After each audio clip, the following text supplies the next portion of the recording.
Dugang usa ka barangay ang gideklarar sa Regional Oversight Committee on Barangay Drug Clearing nga drug cleared. Ang report ni Femari Dumabo.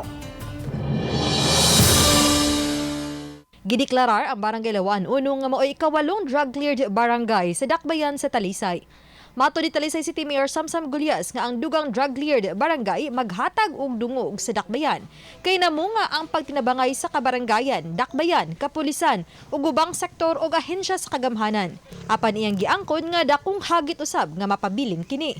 Usasad na challenge na to ani is sustainability to remain drug cleared. So kani hagit ni namo sa gobyerno, hagit namo sa kapulisan ug sa barangay kung unsa imong buhaton moving forward as far as sustainability is concerned of the group. Unang giila nga drug cleared ang mga barangay sa Tapol, Campo 4, Haklupan, Biasong, Maghaway, Manipis ug Kandulawan.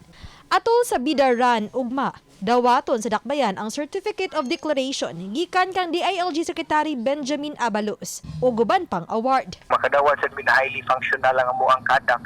So I'll be there tomorrow to get the award.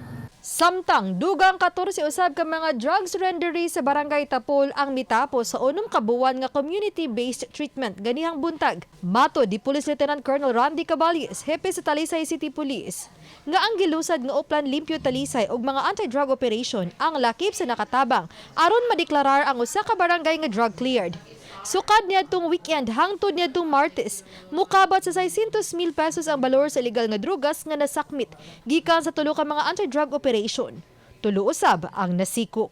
Uban ni Rod Prado, Femari Dumabok. Balitang Bisdak.